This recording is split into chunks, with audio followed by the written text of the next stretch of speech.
السلام عليكم، ازيك يا شباب؟ يا رب تكونوا بخير. النهارده ان شاء الله هيبقى فيديو مهم جدا علشان ناس كتير محتاره ما بين اللي اشترى النوت 10 العادي واللي لسه هيشتري ومحتار يشتري النوت 10 العادي ولا النوت 10 5G، وايه اللي يميز ده وايه اللي يميز ده. طبعا النهارده معانا تليفونين بعد ما جربنا النوت 10 العادي والنوت 10 5G، هنقول ايه اللي يميز ده عن ده وايه اللي موجود هنا ومش موجود هنا. فيلا انزل اعمل لايك وما تنساش الاشتراك، ويلا نبدا الفيديو.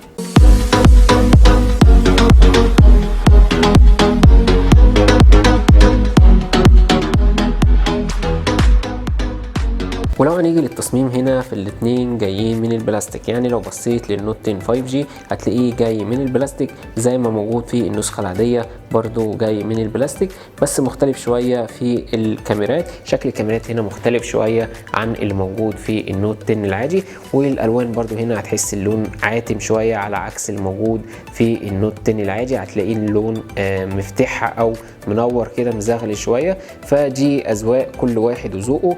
والبصمة اللي جايه في جنب الجهاز طبعا خلاص البصمه على طول شاومي هتتجه ان هي تحطها في زرار الباور مع ازرار الصوت هنا، ومن عندك من فوق عندك عازل الضوضاء، وعندك الاي ار بلاستر، وعندك هنا 3.5، وهنا عندك السماعه الاستيريو. طبعا هنا مش سماعه ستيريو، مفيش سماعه ستيريو في ال 5G.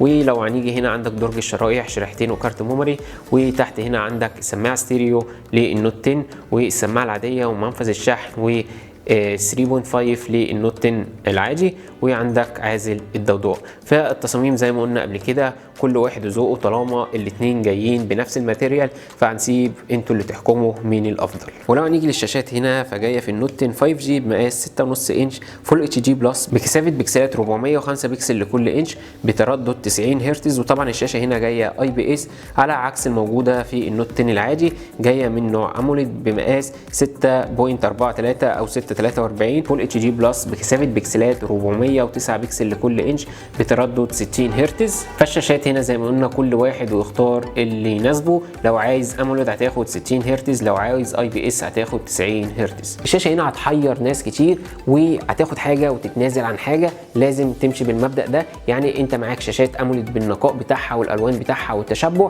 يبقى هتضطر تاخد تردد شاشه اقل 60 هرتز. لكن لو عاوز تردد شاشه اعلى 90 هرتز هتضطر تقلل الجوده وتاخد شاشه اي بي اس. شاومي مش بتغلس عليك هنا، بس هنا الفئه السعريه بتجبر الشركه اللي بتحط حاجه وتستغنى عن حاجه، فبتشوف اولوياتك انت كمستخدم، علشان كده منزله لك التليفون ده ومنزله لك التليفون ده. ولو هنيجي بقى للاعتاد هنا في النوت 10 5G جاي من معالج من ميديا تك ديمنسيتي 700 بتقنيه 7 نانومتر مع معالج رسومي مالي جي 57. اما في النوت 10 النسخه العاديه جاي بمعالج من سناب دراجون 678 بتقنيه ال 11 نانو مع معالج رسومي ادرينو 612. فالاداء هنا هيكون افضل بفرق ملحوظ في النوت 10 5G عن النسخه العاديه. اي نعم مش هيأثر معاك في حاجه، النسخه العاديه هتاخد اداء ممتاز والعاب، بس طبعا زي ما قلنا النسخه ال 5G هتبقى في فرق ملحوظ، وبالذات مع تردد الشاشه الاعلى هتحس بالفرق ده سواء في الالعاب او التصفح بصفه عامه. ودي تجربه فتح البرامج والالعاب.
ولو هنيجي للسماعات، فالسماعات هنا جايه في النوت 10 5G جايه سماعات عاديه على عكس الموجوده في النوت 10 العادي جايه ستيريو. يعني لو قلنا في النوت 10 العادي هتلاقي السماعات ستيريو، اما في النوت 10 5G جايه سماعات عاديه، ودي تبقى نقطه محسومه للنوت 10 النسخه العاديه.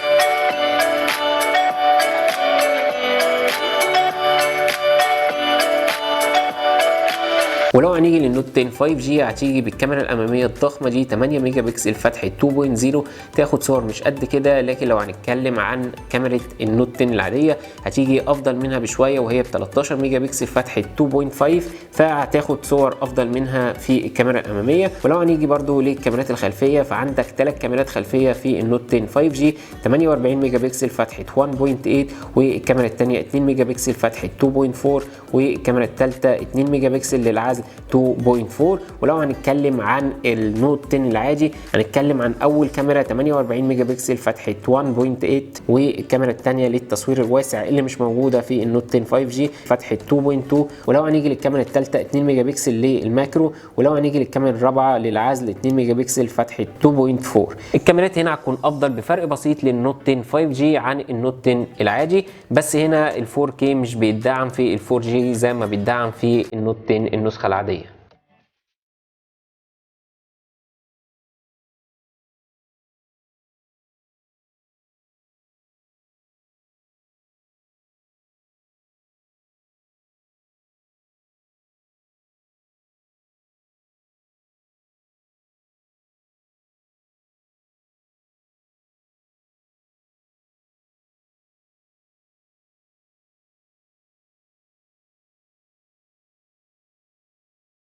البطارية هنا في ال 5G جاية بسعة 5000 ملي أمبير مع شحن سريع 22 واط، لكن في النوت 10 العادي جاية برضو 5000 ملي أمبير لكن مع شحن أسرع 33 واط. لكن هنا في ال 5G زي ما قلنا هتستهلك طاقة أقل لأن المعالج هنا بتقنية 7 نانومتر على عكس الموجود في النسخة العادية جاية 11 نانومتر. فالبطارية في الجهازين كويسين جدا، كل واحد ليه ميزة. يعني لو هتتكلم في ال 5G هيوفر في الطاقة أكتر، يعني مش هتشحنه أكتر، ولو هنتكلم في النسخة العادية بيشحن أسرع، ودي نقطة ودي نقطة، فالاثنين كويسين مفهومش اي مشكله. من الاخر شاومي منزله التليفونين دول علشان تخش بيهم السوق وتحيرك انت كمستخدم. انت دلوقتي معاك شاشه اموليد مع سماعات ستيريو، فهتروح للنوت 10 العادي. لو انت عاوز اعداد قوي مع تردد اعلى في الشاشه مع شبكات 5G فيبقى عندك النوت 10 5G. فدي كانت مقارنه ما بين التليفونين دول، وهم دلوقتي تقريبا هم افضل حاجه موجودين في السوق. فده كان فيديو بسيط مقارنه ما بين النوت 10 العادي والنوت 10 5G. فما تنساش الاشتراك، واشوفكم الفيديو الجاي. سلام.